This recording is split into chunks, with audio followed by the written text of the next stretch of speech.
mergo Allah tanpa rupa mbiyen sakwise dadi dewa aku ki ya dadi tentara.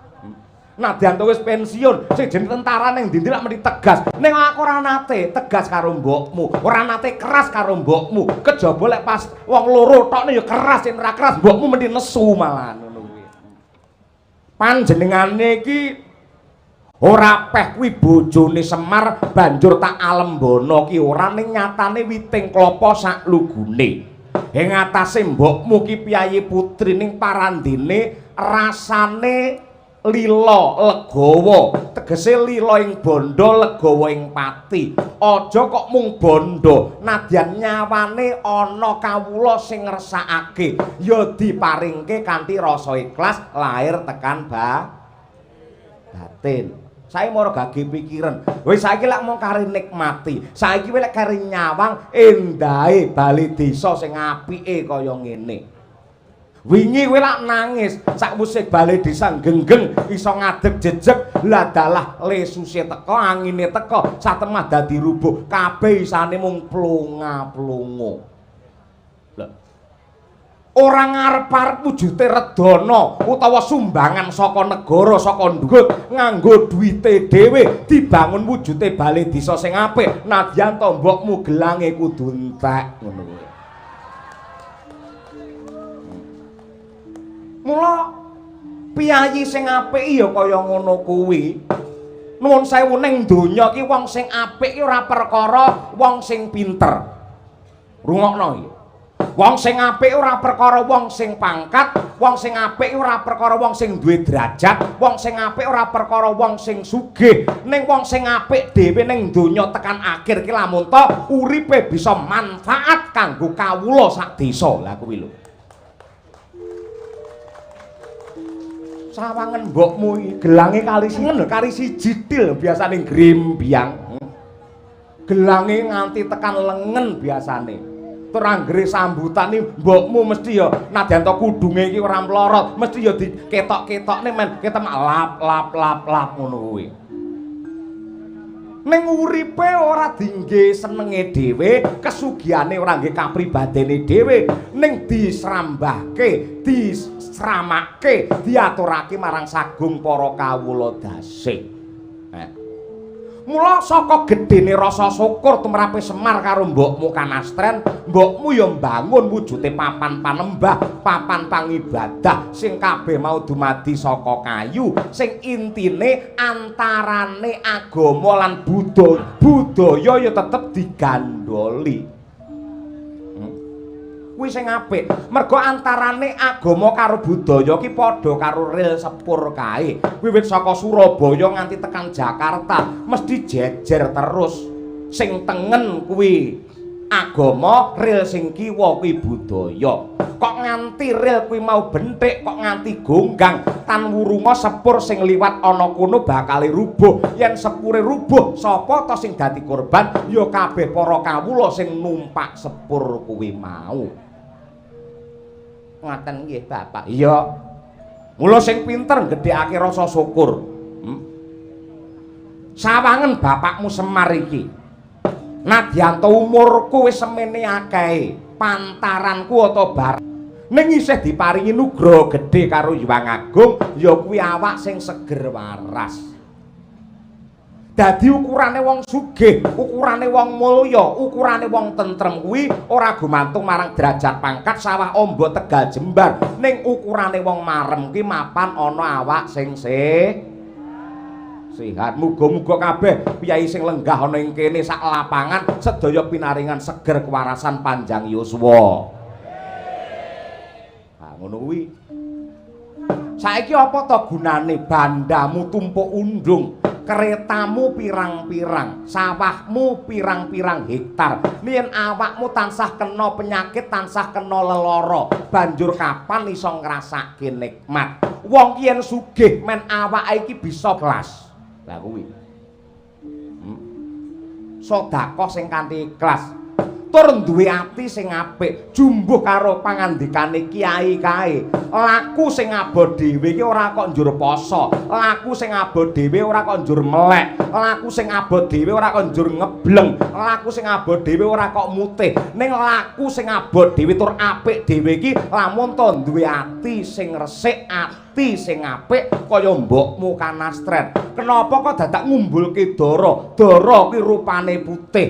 Nah, kuwi pamprihe ana, karepe ana, gegayuhane ana, dongane apa? Dara ki manuk, manuk ki iso mabur. Kenapa kok wernane putih? Muga-muga sedaya para warga masyarakat ing Maja Delik mriki barokah lak ngono kuwi. Pangriptara ngamping kumbangi surake yen katulung saking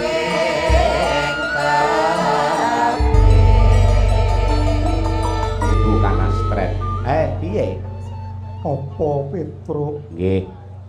Muwung menika wekdalipun mirunggan ingkang sowan namung putra-putra kemawon, kula tak nderek nyuwun prisa tinimbang mangke saklebeting gesang kula wonten ganjelan karana tuwuh tandha pitaken. Ampun cetha bilih bapak niku janjane lak dewa. Kanjeng Ibu Kanastren menika jatosipun lak widodari ingkang mapan wonten ing kahyangan. Jenengan menika dados dewa sampun mulya, sampun kepenak, mboten kirang ing samukawis. Ning kok kenapa tumurun teng Marcapada tembunge Semar Ngejawantah, lajeng mung trima dadi lurah, mung trima dadi pamong, ngladeni kalian sagung para kawula dase. Ha niku. Merga ngene, Pak. Aku sok-sok ki ya takon karo wong-wong sing pinter, sing ngerti karo sejarah, nuwun sewu. Panjenenganmu mbiyen iki lak jenenge Kahyangan Tejamaya, bener ora? Iya, bener. Terus? Lah, mbok ning Kahyangan ae to, Pak, ora samudun ning Marcapada. Ha. Sawangen anakmu telu iki lho. Saiki do dadi kere kabeh. Upamane kowe tetep neng Kahyangan, otomatis lah anakmu telu kabeh lak melu dadi dewa kabeh, melu mulya kabeh, ora njur nete-nete urip dadi kere kaya ngene iki. Sosok upamane aku Bagong iki ora ngajeni karo panjenengane Bapak Semar ki, sosok aku ya rumangsa ternyuh batinku, pingget rasaku. Bapak iki penak-penak dadi dewa sugih, kenapa kok dadi pamonge aku jane ora trima. Aku nate diceritani karo piyayi sing pinter, tur iki do ning Marcapada. Nah, cerita sing sepisanan Sang Hyang Tunggal kuwi lak kagungan putra sing cacahe telu, ya kuwi Tejamantri, Ismaya kelawan Manikmaya. Apa? Iya, bener. Terus piye? Nah, dewa telu kuwi mau Tejamantri terus Ismaya karo Manikmaya ki rebutan kursi kadewan ana ing Kahyangan Suralaya. Rina wengi mung bantah dredah munggah Pancabakah merga kabeh pengin dadi ratune para dewa, ngalalake saking cara men antuk kursi kadewan ana ing Kahyangan Suralaya. Lah ing Kahyangan alang-alang kumitir nganakake Giri Sayembara. Sapa dewa telu iki sing bisa nguntal Gunung Jamurdipa banjur dilepeh meneh, ya kuwi sing menang dadi ratu ana ing Kahyangan Suralaya. Diwiwiti saka ya kuwi Bathara Tejamantri diuntal gandeng ya Jamurdipa gunung semana gedene. Karmapala kang nekani sakjroning Tejamantri iki mangap tutuke saya amba akhire suwek nganti tekan kuping. Awake dadi ora mbejaji terus dihukum didunke ana ing Marcapada ing bumi sabrang dadi pamong pangiwa diwenehi tenger ya kuwi Watagak. Ingkang angka 2 tal gunung ngangge cara ngangge sanggit ngangge reka daya wujute gunung kuwi mau dipuluki sak puluk dipangan ora krasa banjur mandhek ana ing gulu kesereten mula akhire wetenge dadi mlembung gedhe banget terus mripate dadi rembes merga kuwi mau sing kesereten wujute gunung ki mau mripate dadi rembes diukum didunke ning tanah Jawa dadi pamong panengen diwenehi tenger ya kuwi Semar Badranaya ya kowe kuwi lah sing angka 3 ya kuwi Manikmaya ngleboni sayembara gunakake ngelmu sihir gunung Jamur Dipa kuwi mau gegem diuntal bar kuwi dilepeh meneh sing tegese sing bisa mupu sayembara ora ana liya kejaba pukulun Manikmaya. Lah sakwise menang sakjroning sayembara Manikmaya ki sumbar. Iki lho wong ampuh, tanganku iki sing digdaya, sikilku iki sing sekti. Wong sak jagat bakal manut karo tanganku, wong sak jagat bakal tak idep ngangge sikilku. Ya merga le sumbar, le semungah sesongaran le sombong kaya ngono kuwi nampa karma, akhire Manikmaya tangane dadi papat, sikile dadi impur. Ning ya tetep dadi ratu ana Kahyangan Suralaya kanthi abebisik Sang Hyang Manikmaya ya Bathara Guru. Kuwi versi sing pertama. Lah, cerita sing angka 2, Pak. Ismaya karo Manikmaya kuwi mau ya padha ning arep padha rebutan panguwasa. Ning Manikmaya kuwi licik nyeraya karo Jemaya supaya nyolong wujute pusakane Sang Hyang Tunggal sing wujute Cupu Manik Astagina karo Ron Lata Mausadi. Pusaka 2 ki mau dicolong banjur didokok ana kajang sirahe Ismaya karo Teja Mantri. Lah sakwise digledah konangan tenan, akhire si Teja Mantri karo Ismaya dibuang ning Marsapada dadi taga karo Semar mau. Aku arep takon, janjane cerita 2 kuwi sing bener sing endi kowe kandha, Mat? Os mestine co laku karma tekti sungkan prenyusa bangsa tunggal cipta tunggal satya bangsa negara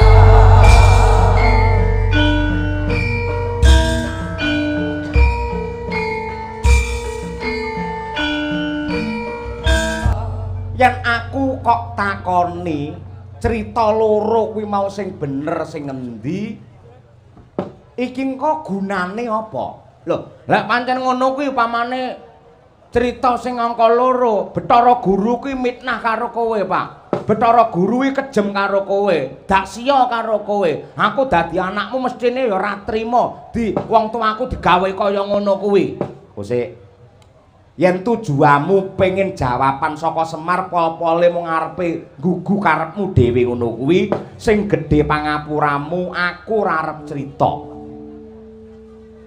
sing bener sing endi to Pak sing bener sing endi ora bakal tak rembug sing baku ri palungguhan iki aku saiki wis ayem wis tentrem karo mbokmu Kanastren merga yen aku mengko ya benerke Semar yen sing cerita Bathara Guru ya mesti benerke Bathara Guru mula luwih becik aku ora bakal cerita yen aku cerita mesti golek benerku dhewe mongko wong yen golek bener tegese nafsune sing maju kuwi wong yen golek bener tegese nafsune sing maju mula prayoga aku ora crita wae. Wong urip ki sing bener ora banjur rayan bebener, ora rayan apik, ning apike malah rayan utawa rebutan salah. Yen mong golek bener, sing bener ki aku kowe iki klaru. Genah iki wilayahku. Ora iso kowe iki klaru. Aku yo nganggo tatanan aturan. Kowe iki klaru. Angger wis saling menyalahkan ngono kuwi. Iki ku nganti kapan bae ora ten. Iki ku ndang rampung perkarane. Kaya aku karo mbokmu iki lho. Aku njaluk ngapura karo mbokmu. Bune kula aku sing kleru, aku njaluk ngapura. Ibumu yo nyaori ora Kakang Semar sing lepat menika kula ingkang klentu. Ora aku sing luput. Lah anggere kaya ngono kuwi ndang tentrem, ndang adem, ndang ayem rasane, ndang jenjem. ngono kuwi. Padha karo wong omah-omah sing tak critakake iki mau. Anggere wong omah-omah wong bebrayan, wong bebojoan kok rebutan salah. Iki mengko dadine seleh, dadine salah. Salah mau ambabar marang barokah. Ngono kuwi. Lho, upamane nganggo nun sewu ngangge nesu, mesti bapakmu itu tukang nesu. Mergo ala tanpa rupa, mbiyen sakwise dadi dewa, aku ki ya dadi tentara. Nadyan to wis pensiun, sing jeneng tentara ning ndi lak mesti tegas. Ning aku ora nate tegas karo mbokmu, ora nate keras karo mbokmu. Kejaba lek pas wong loro tokne ya keras, yen ora keras mbokmu mesti nesu malah ngono kuwi. Ngono kuwi. Mula ditutup wae sejarah kuwi, ditutup wae crita kuwi ora perlu ngrembug. Ning sing baku ayo nyawang ning ngarep piye carane antarane Semar, Kanastren, Gareng, Petruk, Bagong uripe bisa piguna tumrape bebrayan agung kuwi wae wis apik. Permara rek mangos wamya ngambrangeng kadhe karunaning kaswase haneng marga memalapung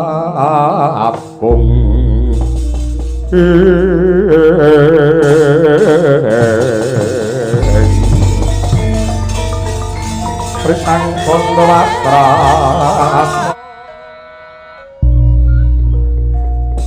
kawula nuwun sewu amit pasang kaliman tabiti nebening tulak manu dumawahing tawang tuwang Kanjeng Rama Pukulonismaya kula ingkang putra ing cakra kembang ingkang sowan mboten langkung sembah pangabekti kula kunjuk sandhap pepada paduka Rama Pukulun. Anakku lanang Kamajaya ndak tampa gawe bombong ing rasa semono angge tampanana Kamajaya. Kawula nuwun inggih Gurawalan anggen kula mundi mugi andadosaken jimat Kanjeng Ibu Kanastren sungkem kula kunjuk Kanjeng Ibu. Yo nggir Kamajaya ndak tampa gawe bombong ing rasa pangestunipun Ibu Mara Gage tampanana. Nun inggih kapundi mugi andadosaken jimating gesang kula. Pak. Kok iso kowe duwe anak Kamajaya ki nalare piye?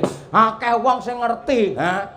Umume ngertine Semar duwe anak mung Gareng, Petruk karo Bagong. Ing atase kowe duwe anak Kamajaya, mongko ki dewane katresnan. Piyayine dewane genah gantenge kaya ngene, baguse kaya ngene, jatmika kaya ngene. Anake ganteng kaya ngene mosok bapake kaya bulus. Sik, kowe tak kandhani ya. Kowe tak kandhani. Nalika pakmu mbiyen isih dadi dewa ning kayangan, pakmu ki nuwun sewu lho ya, Bu. Monggo. Pakmu ki wis nate duwe bojo ning Suralaya. Nalika ning kayangan Tejamaya, pakmu ki wis duwe bojo, ya kuwi Batari Senggani. Nuwun sewu lho, Bu ya. Iya. Ben ngerti bocah iki men ra kleru.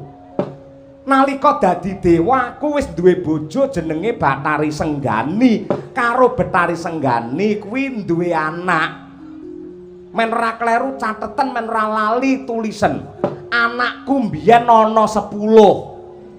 Siji ya kuwi Bathara Wungkuan, angka 2 Temburu, angka 5 Bathara Siwah, angka 6 Bathara Kuwera, angka 7 Bathara Yamadipati. Lah angka 8 Kamajaya, angka 9 Batari Mahyanti, sing pungkasan angka 10 Batari Darmanastiti.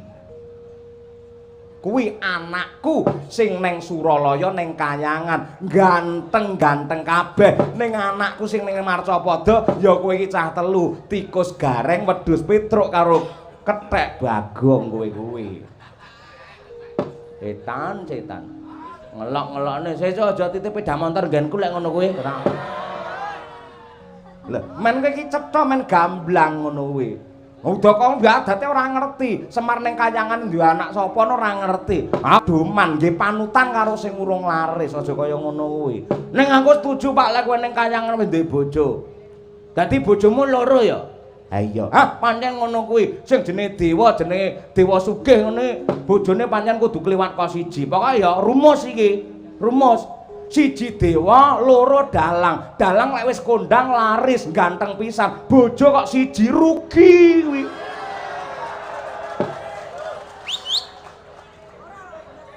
dalang kondang ganteng sik enom kok bojone siji tegese rugi. Kurang serawong, kurang dolan ning kali kethek ngono kuwi. Ngono kuwi. Goblok kuwi dalange kaya ngene. Pol-pole genah wedi karo bojone. Muga anggere nakal sithik men dikepranyangan 10 ya Pak anakmu. 10. Edian lagi ngerti aku Pak. Berarti iki Kamajaya pernah kakakku. Iya. Kakak kamu. Iya. Padha wilujeng. Iya Yayi, wilujeng ning sekolah. Nggih, Kakak. Diprayogane anggene lenggah, Kakak. Iya, ora kurang prayoga. Lah tak nang-nang bener kok, Lek dalange bojone siji rugi asli kuwi. Kowe balik rono neh ngopo? Kuwi kanggone wong ngoyak nafsui kaya ngono kuwi. Lho, ning ngene lho, iki saiki kedawa-dawa ya. Upamane enek wong lanang ki rabi kliwat saka siji utawa kasarane wayuh ngono. Kuwi ora dosa, kuwi ora kleru. Itu adalah penyelamatan untuk wanita. Sebabnya apa? Manut sejarah.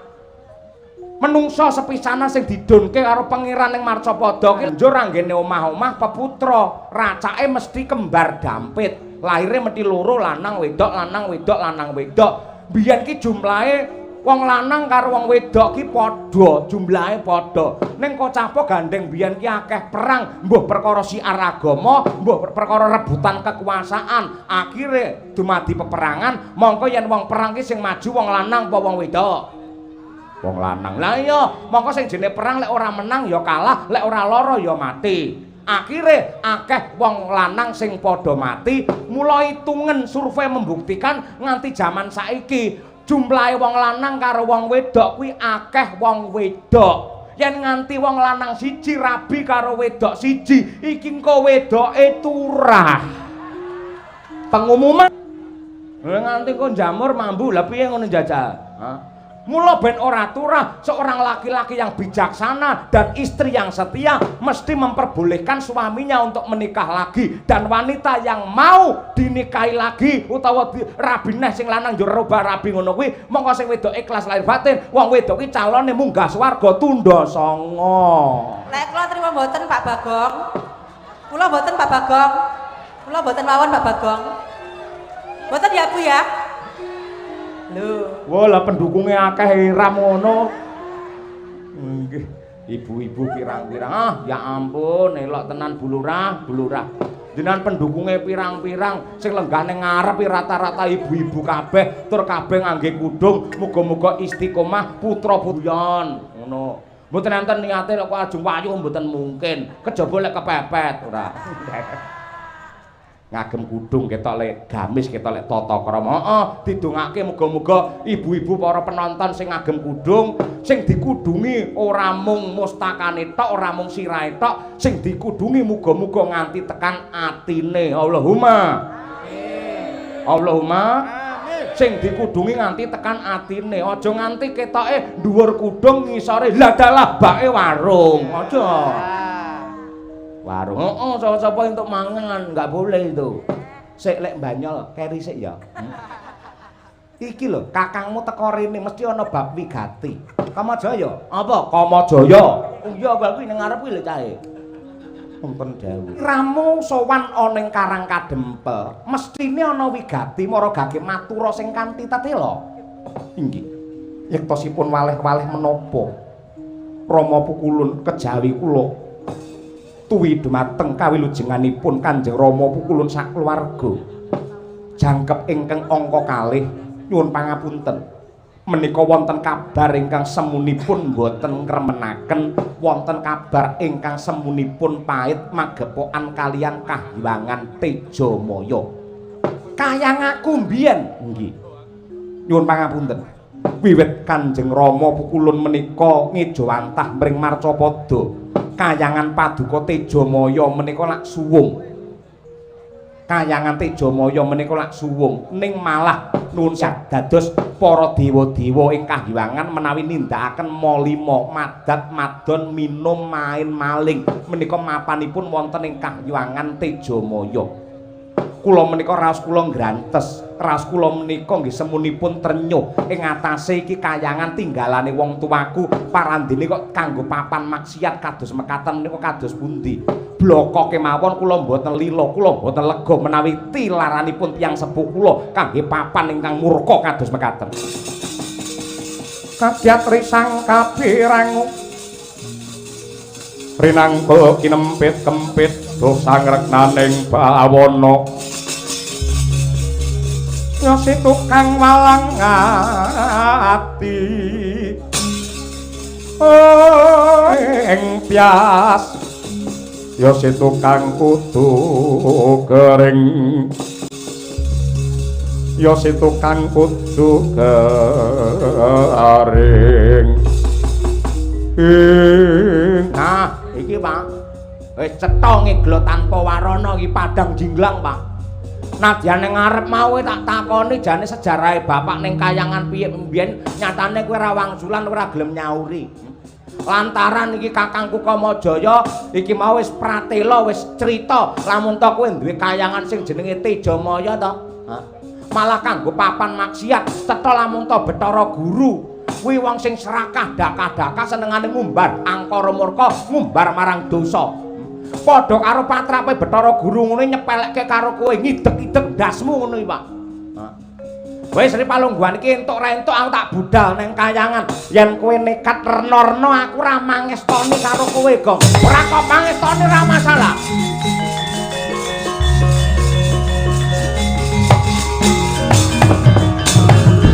Sing baku dina iki aku budal, aku arep njaluk adil karo Bathara Guru. Aku arep demo ning kayangan. Ku ya ora mandi no. Kelingan ora nalika arep mangkat ning Kalimantan biyen aku. Pak, kula badhe teng Kalimantan batus pedamelan. Kula nyuwun pangestu. Kowe muni piye? Ya Le, Gong, muga-muga kowe ning kono ora nek apa-apa. Lu tenan ning kono belas ora nek apa-apa yo ana. Mula ora Pak, kok pangestune ora apa-apa. Ning niatku ki njejekake adil lan bebener, Sing jenenge rawe-rawe rantas malang-malang putung. Becik ketitik ala ketara. Sapa sing bibiti ala kono wahyune bakal sirna. Bathara Guru ke lali karo sejarah, lali karo janjine, lali lamun tanggene dadi dewa ki makili suarane para kawula. Bathara Guru iso dadi ratu, lungguh kursi kadewan mergo nggunakake suarane rakyat. Yen ora dicoblos karo rakyat, guru ke ora iso dadi dewa, ngerti ora? Ning parandene saiki semekean, nggih terus. Setan ora ngono kuwi, ayo. Ora ngrasakne karo wong cilik sing uripe rekoso. Wis wong cilik omahe ndelik, lingguhe dingklek dimari ublik, yen geger keculik dhisik digebuki nganti mendelik, kuwi wong cilik, ngerti ta? Ning muga-muga barokah kanggo Kyai Maja Delik. Lah kuwi ngono. Ora kok pangestune ora apa-apa ngamuk tak gulung nang kayangan aku, Pak. Gong, le, Gong.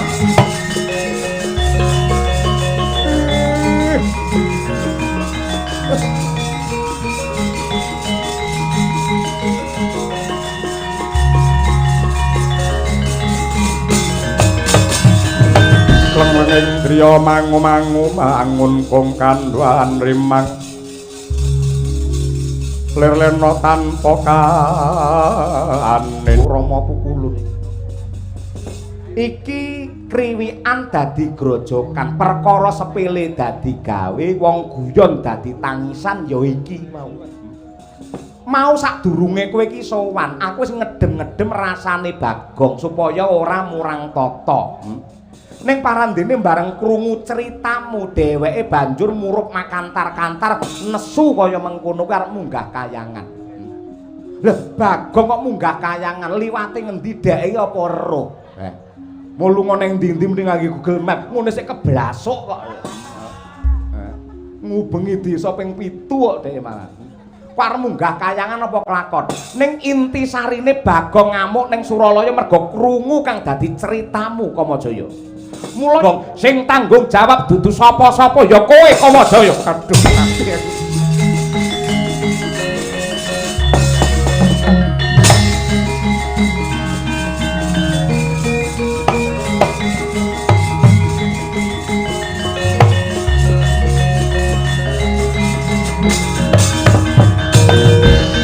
Lajeng niki pripun, Pak? Pripun, Pak? Napa kula kudu melu nusul Bagong, Pak?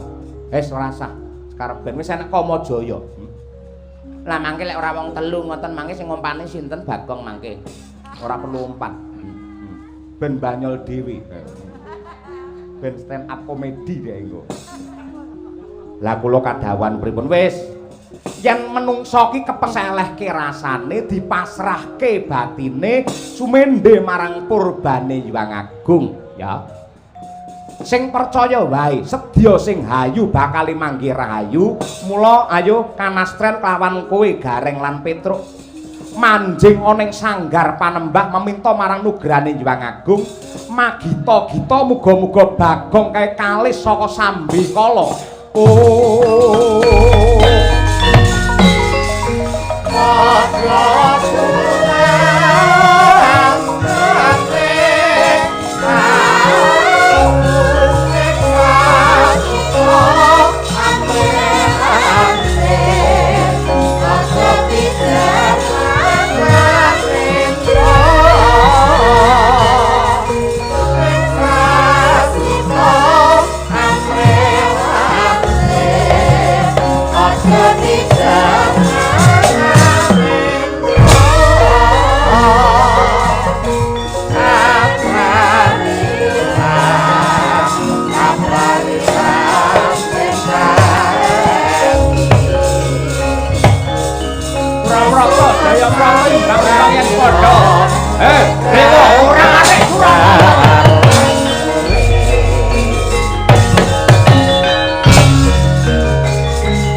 apa kene iki sing jenenge Kahyangan Tejamaya.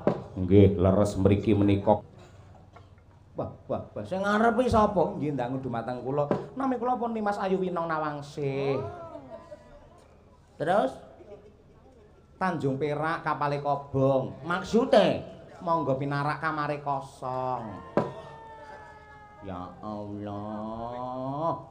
Bener kandhane Kamajaya nggih papan maksiat tenan kayangane bapakku. Kowe tak kandhani, aku anake sing duwe kayangan, anake Bathara Ismaya. Aja kok tutuk-tutukne ngono iki. Sing adate tamu-tamu dodolan rene iki sapa? Nggih para dewa-dewa mriki wong kula namung ngreksa, kula namung nglayani utawi ngladeni. Bangeten tenan dewa. Ripalungguhan iki ngene. Gandeng iki kayangane bapakku bubar kabeh.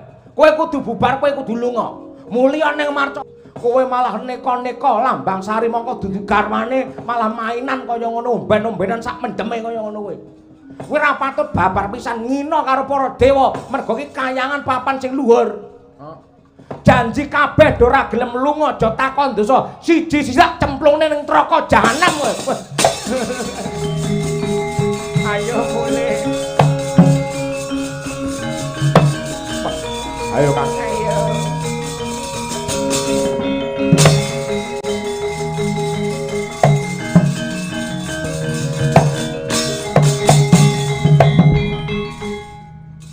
Tundung kabeh. Heeh, mlayu kabeh ketekan Satpol PP kok. Entek-entekane kaya ngono kuwi. Sawuse Tejamaya kotong ban. Terus tak jagane dhisik, aku kepengin dandani kayangane bapak iki supaya apik, supaya tetep lestari lan suci. Iki ku mesti yen krungu karo Bathara Guru mesti dheweke ora trima. Ning tak dadaki syukur lek kowe gelem mbelani pukulan Yamadipati. Hewadene ora gelem mbelani, aku sing bakal dadaki, aku sing bakal jangkah tumrap lelakon iki. Oh, sing hati-hati.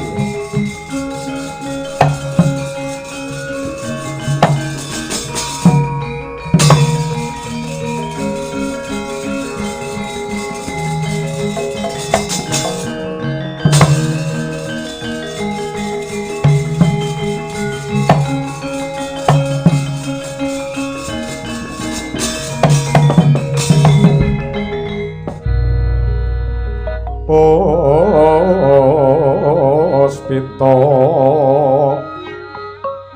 medmindah kang arni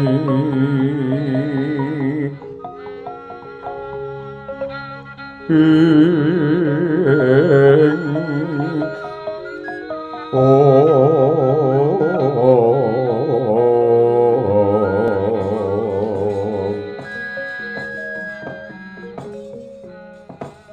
Hyang Candra nedhengi purnama sumunar kenyari kaya ngliling bawana.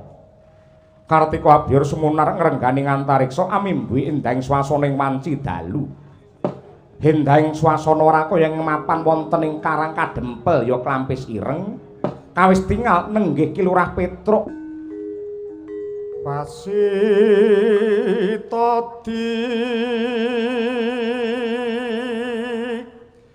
saking prawinasis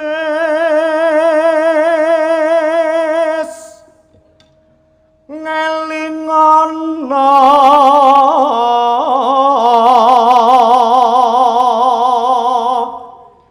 yen urip ing donya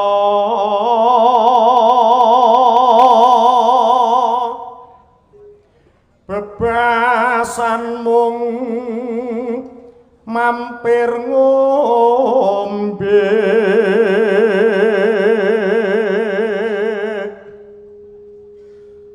solansa dipun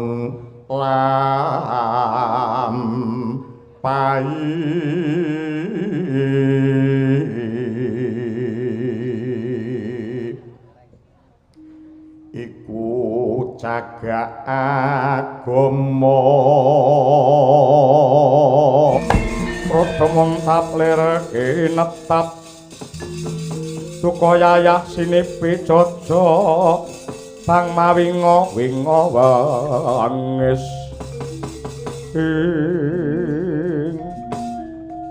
menawi mboten lepat pamawas kula menika pukulun Bathara Girinata Sang Hyang Bathara Guru ingkang keparatur paman Bagong dalem apa sing ndok ndel-ndelake kula mboten duwe piandel napa-napa kula bekti kalih jenengan lak om kula sampean adike bapak ing atase ponakane ngaturke pangabekti ora ditampani karepe pripun iya ndak tampa tanganku loro kok loro wong kono tangane papat nek loro iki piye to oh iya tak tampa tanganku papat lah rak ngono sing mburi elahane begenggek durga padha becik ketitik ala ketara kowe iki mesti wis gendon rukon karo iki gedhek antuk pidak jempel iki nglapuri ning iki terus nesu ya gara-gara iki ya ora nyangkut-nyangkut karo karmu pialah kaya ora apal ya apa ora usik ripalungguhan iki karo ulun wayang kene rembukan sampean nglindungi durga to mongko niku janjane wis sampean pegat to wis sampean pisah to jane ning sakniki gandeng renteng ora isin karo kawula ngono sampean ing atase pegatan runtang-runtung ngono lho kuwi dudu urusanmu ning aku ki kawulamu nyawang ngene melu risih ngerti ta Bagong apa kenapa kowe kok nguasani Kahyangan Tejamaya kudune sing takon niku kula mboten jenengan niki kayangane sinten kayangane Bathara Guru nggih riyen saderenge Bathara Guru riyen kayangane sinten hak warise sinten manut sertifikat niki sinten ya pancen kagungane Bathara Ismapakmu adine Togok nah lek ngoten niku upamane kula dadi anak tegese duwe hak waris yen kula ndepani bumi ing Tejamaya mriki napa kene kula salah napa kula kleru napa kula salah ngene salah ngono salah rewel ora Tobat omong idone raimu bola bali mesti anggere enek iki marai ora tentrem men ora nadyan kaya ngapa lan kepiye ripalungguhan iki kowe bali mring Marcapada nek bali-bali karep jenengan niku pripun napa manganggep kula ora ngerti karo sejarah sampeyan iso lungguh dampar wonten ing Kahyangan Suralaya nggunakake bab sing ora halal sampeyan sampean golek kamulyan ya kena golek sugih ya kena golek wibawa ya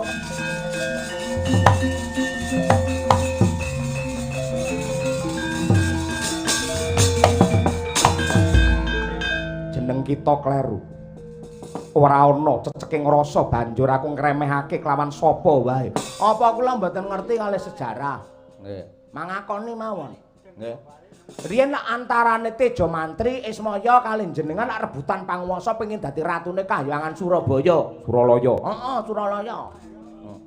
Ning akhire pripun? Sampeyan gunakake bab-bab sing ora sak mestine. Sampeyan merintahake Jemaya supaya nyolong sing jenenge Cupu Manik Astagina karo Ron Lata Mausadi.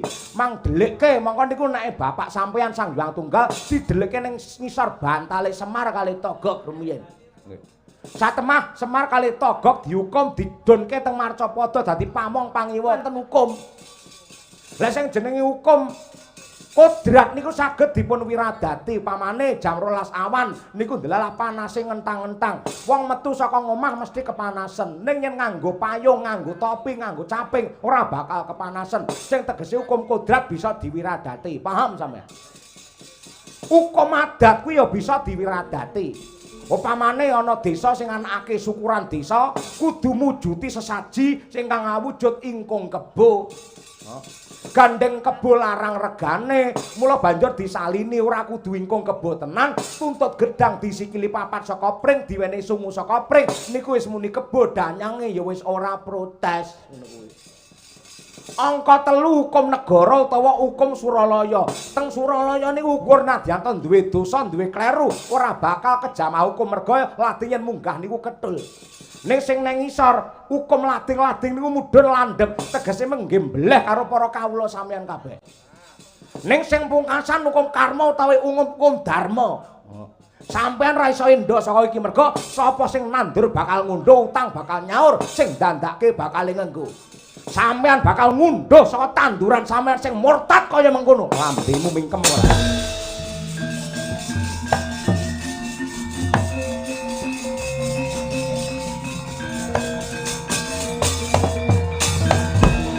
Blangap-blangap paton ngucap. Kemlelet anggenmu ngucap kaya wani ngregem jimat. Ripalungguhan iki kepeksa ulun tiga mentala kelawan jen ora mbiar dadi lebu tak guroni batang mang tibake kula tamani dodori.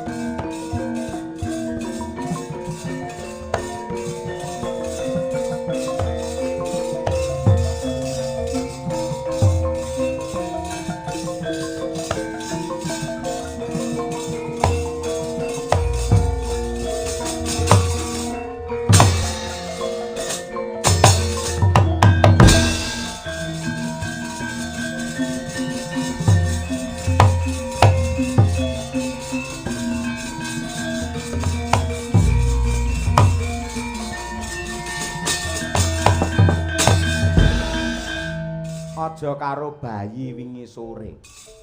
Gerang karo gerang, ya. Sing enom apa yen kowe wis ngetokke sing jenenge Cestri Sulamurti ngene banjur kowe iki wis peng-pengan tenan apa piye?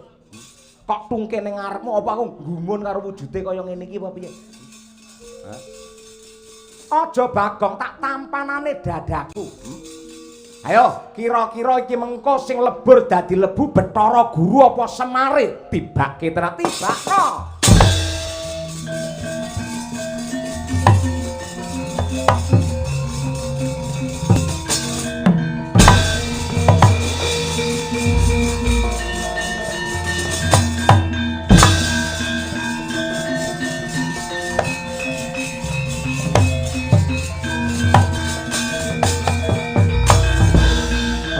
Kakang Semar, aku njaluk ngapura Kakang Semar.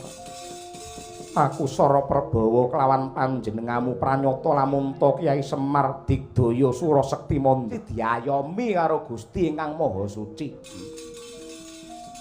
Dihukum, Pak. Ngendel-ngendelke ora kaya ngene iki. Dihukum. Ya, kowe lingguh kok sik. Bathara Guru ripalungguhan iki kowe kudu nebus marang dosa. Apa sing kudu ndak tindakake? Lembu Andini kon ninggal kene sik, Pak. Oh iya, Lembu Andini tinggalen kene. Kae kon medhun ning Marcapada. Kowe mudhuna ning Marcapada, njujuk Arga Kelasa. Njujuk Arga Kelasa dadi pendhita. Dadi pendhita Begawan Bima Suci. Bima Suci kuwi to ora. tapa brata ning kono. Kowe tapa ning Arga Kailasa kaya jaman biyen. Pamri apa nggih nglebur dosamu men kowe gelem.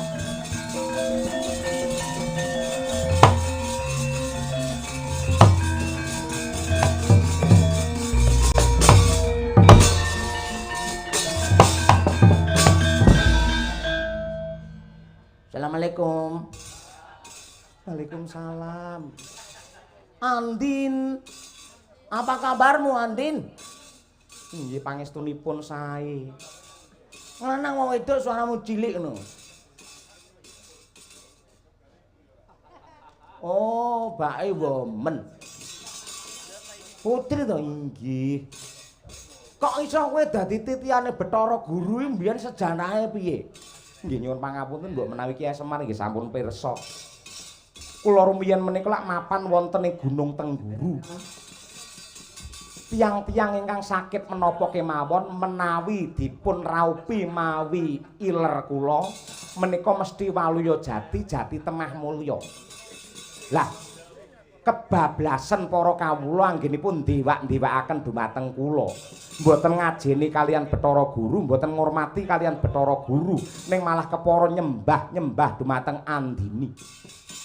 Lah, mila saking menika bab menika ngandadosaken Sang Hyang Girinata runtik ing penggalih lajeng ambethot ingkang dados ilat kula satemah kula dipun dadosaken titianipun. Tegese pemaksaan kuwi ngono kuwi mbiyen. Ngono nggih pancen kados mekaten. Lah kaya ngene Pak. Ini sing mesake iki Ndara Pandu karo Ndara Bathik Madrim. Iki lho mau Bathara Guru ya meksa karo iki ya Pak. Ngene wae Antin. Iki panguwasa ana tangane Bagong. Kowe rasah gelem dadi titiane Bathara Guru sak rampunge Bathara Guru ngene tapa ana Arga Kilasa. Kowe ngreksa kowe jaga wae ning Tejamaya. Lah sak bubare kuwi Tejamaya ki dadi pihak pasrahke Bapak Semar.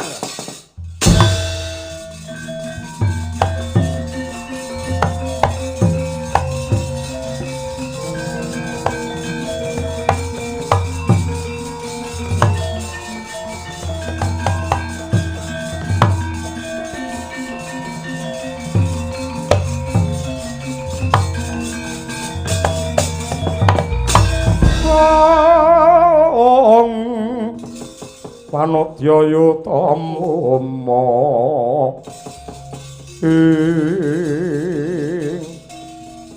Kanastren wonten dawuh Kyai Badranaya. Ripalungguhan iki prayogane ngene. Aku kelawan kowe wajib matur nuwun kelawan Bagong. Nadyanto bocah gecul kumarucul kaya ngono ning parandene dina iki semune ngetokke pengiram-iram. Buktine apa? Dheweke bisa ngrebut wujute kayangan Tejamaya iki sing biyen kanggo srana papan maksiat dening Bathara Guru lan dewa liya-liyane. Lajeng kula kedah kados pundi? Semar tetep dadi pamong mapan ana ing Klampis Ireng utawa Karang Kadempel. Nggo papan maksiat kayangan Tejamaya iki tak salini jeneng ya kuwi Pasanggrahan Argapura.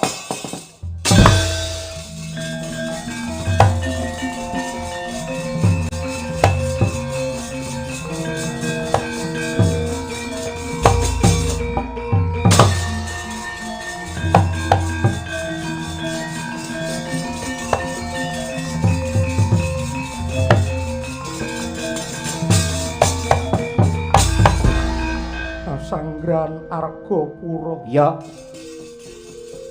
Arga tegese gunung, pura tegese lawang gedhe. Muga-muga kanthi ngadeke lan pambanguning Argapura iki dadi dening jalma ingkang hambetama. Dene ingkang mangarsani dadi pimpinan, dadi pengarep ana ing kene sing tak tuding ora ana liya kejaba kowe. Kejaba mung kowe Kanastren merga kowe iki wong sing lila legawa, ikhlas lahir batin dasare tresna marang pedamen, tresna karo kautaman, remen karo bebener lan uga seneng dedana marang pepadaning urip.